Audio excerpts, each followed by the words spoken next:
Olá, quarto setorianos, tudo bom com vocês? Meu nome é Gabriel Erdi e hoje a gente vai falar sobre Black Mirror, que estreou sua quinta temporada essa semana na Netflix. Só que antes de começar o vídeo eu quero falar, você já tá seguindo o Quarto Setor no Instagram? Eu sei que talvez você já esteja inscrito aqui, mas segue a gente lá no Instagram também, porque eu publico várias coisas, vários lançamentos de filmes e séries, e também tô sempre publicando stories sobre a minha vida. Então vocês que sempre pedem pra eu fazer daily vlog, tá lá no Instagram, só entrar.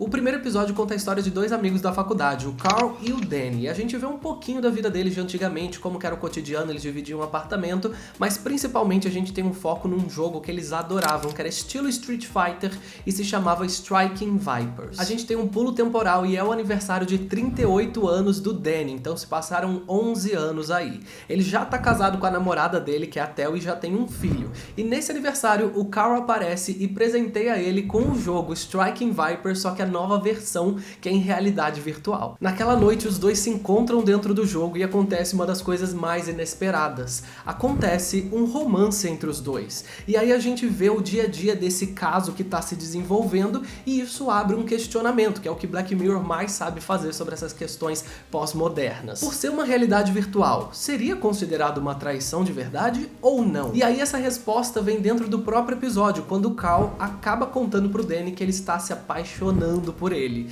E aí os dois resolvem dar um basta nessa situação, eles se encontram e se beijam. Só que nesse momento, eles percebem que não estão sentindo nada um pelo outro. E era tudo questão dentro do jogo. Tinha toda uma realidade virtual ali dentro que não era realidade de verdade. Porém, isso não é tudo. O episódio termina num plot twist muito bom do Danny e a sua esposa entrando num acordo que uma vez por mês, ou no aniversário dele, não fica muito claro qual que é o acordo em si, mas que eles podem ver outras pessoas nessa ocasião especial. E aí o Danny pode encontrar o Carl na realidade virtual e a esposa dele pode conhecer outras pessoas, que ela até comenta sobre isso durante o episódio, que ela queria se aventurar, sentir as emoções novamente. Então isso satisfaz os dois lados e fica uma coisa muito boa no final. O episódio, na minha opinião, é muito bom, tem um roteiro muito bem construído, com setups e payoffs que tem motivos, ou seja, tudo que é mostrado na tela é utilizado mais pra frente, não fica largado. E também vale falar que a temática desse episódio é muito louca, porque é uma coisa muito possível que vai acontecer daqui a alguns anos. Então, quando a realidade virtual se tornar uma coisa que você pode tocar na outra pessoa e sentir, o que isso vai significar para as nossas relações interpessoais? Hidrate-se. E quanto à direção, arte, essas coisas mais atmosféricas, eu acho muito louco o que Black Mirror consegue fazer com a gente, porque a gente olha pro futuro de uma forma mais natural. A gente tem aquela mania de fazer o estereótipo de tá todo mundo de colã prata, tá usando tecnologias e os carros voadores e não sei o que. Na verdade, quando as tecnologias começarem a evoluir, é igual atualmente. Todo mundo vai estar vestindo as mesmas roupinhas de sempre, só que o celular vai estar mais tecnológico. E eu acho muito louco que Black Mirror consegue fazer isso. É uma máquina de fliperama, é o celular, são pequenos detalhezinhos que eles colocam na televisão de não sei aonde, que a gente vê aquele negócio de opa, estamos no futuro, mas não um futuro tão distante assim. Então, maravilhoso. O segundo episódio, pra mim, foi uma questão um pouco mais decepcionante, porque eu senti como se fosse um cão correndo atrás do próprio rabo. Eles tinham uma mensagem ali dentro, mas não conseguiram, passar essa mensagem tão bem assim, pelo menos na minha opinião. A história segue um homem que perdeu sua esposa em um acidente de carro. Ele sequestra um estagiário de uma rede social chamada Smithereens e pede pra falar com o dono da empresa. O episódio é literalmente eles no meio de um campo, sentado dentro de um carro, com a polícia em volta e todo mundo tentando fazer contato com o dono da rede social, e é esse o conflito, não tem mais do que isso. No final, o cara consegue falar com o dono e ele queria apenas contar que quando a sua esposa morreu no acidente de carro, foi porque ele olhou uma notificação no celular da rede social e ele só queria avisar isso, e aí depois ele morre. Enfim. Eu consigo compreender que a história tem uma crítica legal, que é aquela coisa de não use o celular enquanto você dirige, que as redes sociais são muito viciantes atualmente e tudo mais, mas eles precisavam ter se aprofundado um pouquinho mais. Na minha opinião, se o cara que estivesse querendo falar com o dono da empresa fizesse uma sugestão ou uma crítica, ou meio que,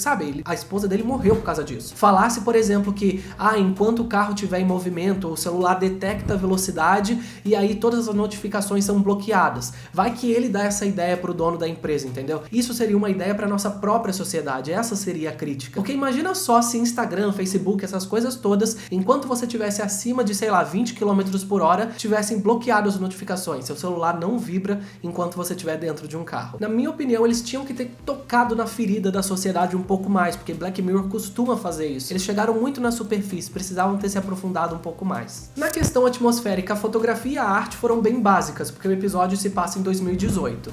Porém, a direção teve um foco, uma questão mais interessante pra mim, com essa questão do isolamento social. Eles fizeram uns planos com as pessoas no canto, bastante espaço nos outros terços, e isso é uma técnica pra poder criar uma solidão, e eu achei legal deles utilizarem. Ao todo, eu devo dizer que esse episódio foi meio meh, sabe? Por mim, não assistiria de novo, não.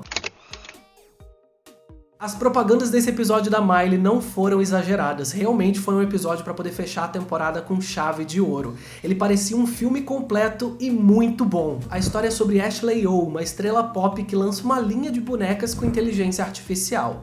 Porém, a gente descobre que ela tá completamente infeliz nessa vida e só faz isso porque a sua tia, que também é a sua empresária, controla tudo sobre ela. Então, quando a garota começa a se rebelar, a tia envenena ela e a coloca em coma. Seu objetivo é lançar uma versão em realidade virtual da cantora para continuar lucrando sem ter que se preocupar com as reclamações da garota real. Porém, tem uma garota chamada Rachel que é muito sua fã e compra uma dessas bonecas. A boneca acaba dando um curto-circuito e quando ela e a sua irmã Jack vão consertar, elas acabam desativando o limitador da inteligência artificial, trazendo à vida toda a mente da Ashley para a boneca. As duas irmãs e a boneca partem então para poder tentar salvar a Ashley e no fim a garota consegue se livrar da tia e se tornar uma estrela do rock igual ela queria fazer. Não existe pessoa melhor do que a Miley Cyrus para poder fazer este episódio. É como se fosse um retrato baseado na sua vida, de uma estrela pop que se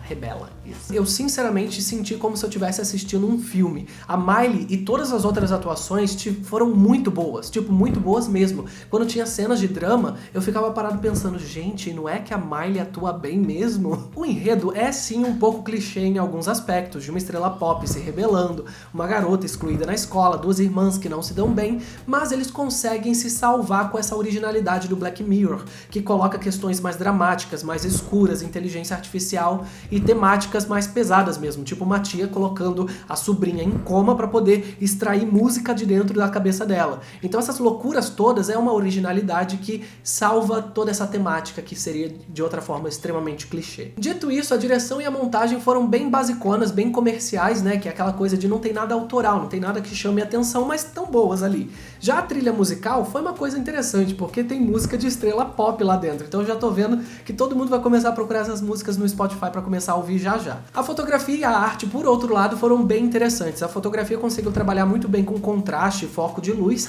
e a arte teve que construir essa persona da Ashley O, ou seja, figurinos, clipes musicais, e foi uma questão bem bonita de se ver. Em conclusão, os melhores episódios dessa temporada foi o primeiro e o terceiro. O segundo episódio perdeu o brilho, foi meio perdido ali dentro da mensagem dele, não gostei muito. O terceiro episódio foi o mais cativante por se tratar da Miley Cyrus, que já é pop e tudo mais, mas o primeiro teve um enredo mais surpreendente. Então, entre esses, eu recomendo o primeiro e o terceiro episódio. Mas é claro, assiste tudo porque só tem 3. Se você tiver alguma série ou algum filme que você quer que eu faça uma análise, só colocar aqui nos comentários. E se você tiver alguma teoria de alguma série interessante, manda lá no Instagram, fala o seu nome e tudo mais pra eu colocar aqui nos vídeos do canal. E como sempre, se você gostou desse vídeo, deixa o seu like, se inscreve no canal e olha a nossa página do Apoia-se. Eu vejo vocês no próximo episódio.